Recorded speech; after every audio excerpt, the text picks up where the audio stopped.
Ladies and gentlemen, ladies and gentlemen, ladies and gentlemen, the Broadband Bully presents to you the Broadband Bulletin, Episode 3. This week on Digital Foundry, we got our first side-by-side comparison, the Xbox One X versus the PlayStation 4 Pro, both running Shadow of War. And my God, waiter, I don't like the texture of my soup. What do you mean, sir? That soup there is in 1080p. It'll make you a better gamer. So, Digital Foundry said the textures on the PS4 Pro were kind of soupy. The Xbox One X not only ran the game at a much higher resolution, native 4K, but it also gave you the better textures, which equals better graphics. Not only did the X run the game at a higher resolution, it also looks better graphically. Love the textures of that soup. And this is just the beginning. Well, next week we're going to have Assassin's Creed, and I don't know. You may not like the textures of that soup. King's Blood Gaming. How do you like your soup?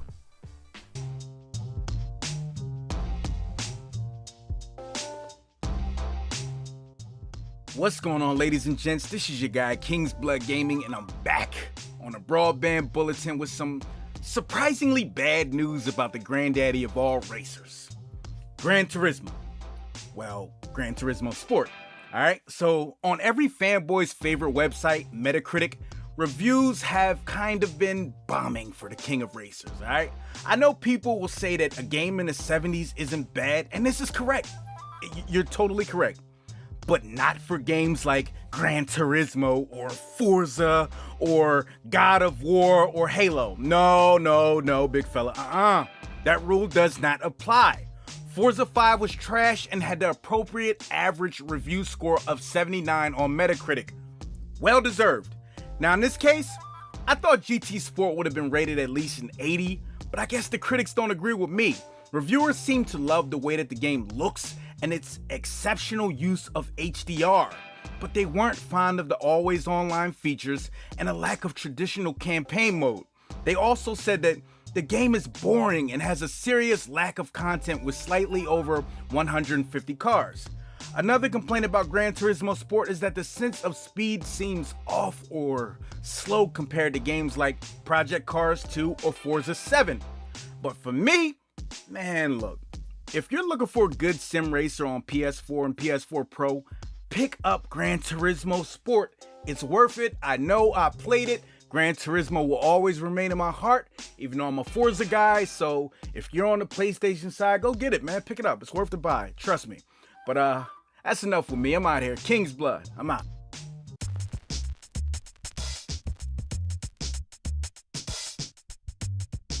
What's going on, guys? It's Neth here, and today I want to talk about those Nintendo Switch sales. Now, it's recently been revealed that the Nintendo Switch in North America has reached a whopping 2 million sold. I repeat, 2 million. Now, people told me this is the second coming of the Wii. This is gonna take over the Xbox One and be in second place next to the PS4. But as we can see, this is just a tall fantasy. The Nintendo Switch, after a little over 6 months on the market, has only reached 2 million. Now, some of you deem the Xbox One as a failure, but the reality is the Xbox One managed to reach roughly 5 million within about 3 months. So, I'm no math wizard, but can you guys tell me which is higher, 5 million or 2 million? Anyways, that does it for me, guys, and I'm gonna go ahead and pass it off to my next broadband brother. Post up with the close-up, Mr. Let's Talk About It.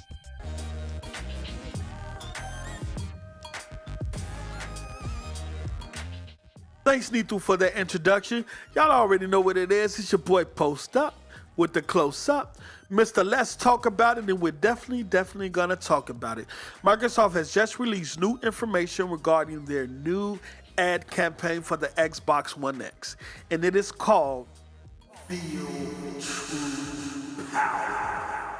And I'm definitely digging that slogan. It definitely matches up with the technical capabilities of the Xbox One X. The new commercial will be airing Sunday, October 22nd during the Walking Dead season premiere, which airs at 9 p.m. Pacific Standard Time. And it will air during the Atlanta Falcons and New England Patriots NFL football game, which kicks off at 5:30 p.m. Pacific Standard Time. I think this is a real good choice and decision on Microsoft, because both of those regarding The Walking Dead and the football game will draw in a large amount of people that will be watching not only The Walking Dead, but the Atlanta Falcons and New England Patriot game, which is pretty much the Super Bowl of last year. So we should get a nice amount of people that should be tuning in to watch the new commercial. You can also go on YouTube to see a preview of that commercial, a short preview of that commercial as well. So I thank y'all for tuning in. You already know what it is. It's your boy Post Up, representing the Broadband Bullies, and I got Xbox Juice coming up next, and he got the info regarding Gears of War 4 in the October update. Let's go.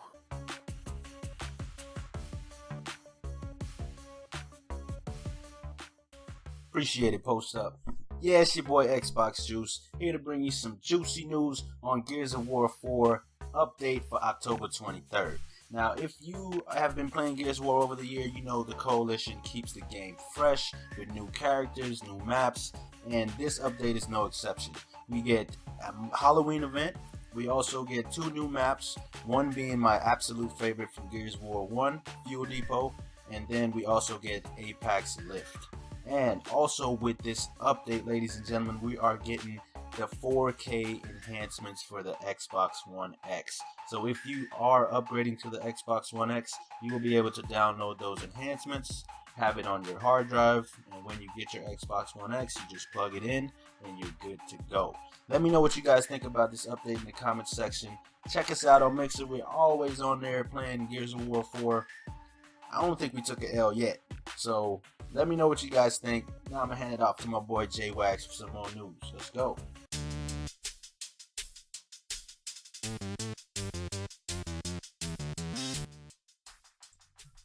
I appreciate that. What is going on, guys? This is JWAG412, and welcome to the Weekly Bulletin. Now, today we're talking about Resident Evil Revelations. This game originally released in 2012, last generation. It was very well received by the critics.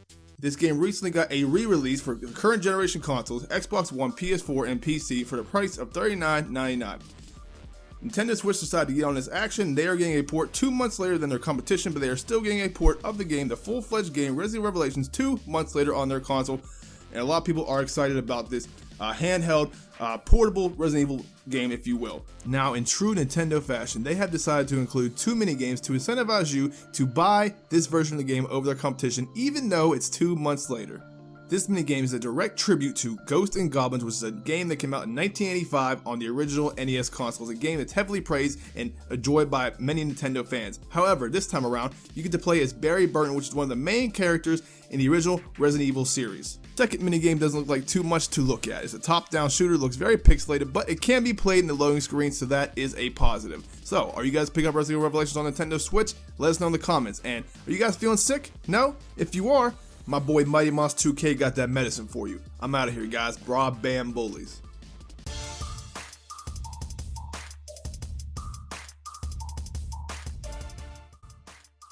Thank you for that assist, J-Wags, representing our 412, baby. Okay, so let's talk about it, as my man Post Up would say. Shannon Loftus, GM of Microsoft Studios Publishing. You know, I like to call her Miss Fantastic. Give her a superhero name, because I like superheroes. Gave the internet a gem the other day, courtesy of Game Informer. Back during Gamescom, they interviewed Shannon and peppered her with a bunch of questions aimed to test her acumen about Microsoft, Xbox, and its current state in the gaming community.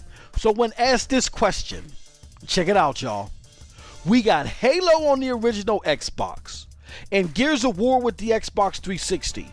Do you think that you've added an iconic IP of that caliber in the Xbox One generation? She answers, Wow, that's really an interesting question. Then she goes into some spiel about Apple, Steam, phenomenons, and Record. You know what I'm saying? Come on now. She was only there in the first place as a show of solidarity from the crew because the Xbox community been asking for a head on a platter, and this didn't help. Though this was Shannon's blunder, one's gotta ask, how does she keep her job without it resonating through the entire upper chamber of Xbox and becoming a reflection on Phil himself? Cause I always tell you, a fish rots at the head. That's it from your boy. You have a wonderful gaming day. Now on to the real Maslin.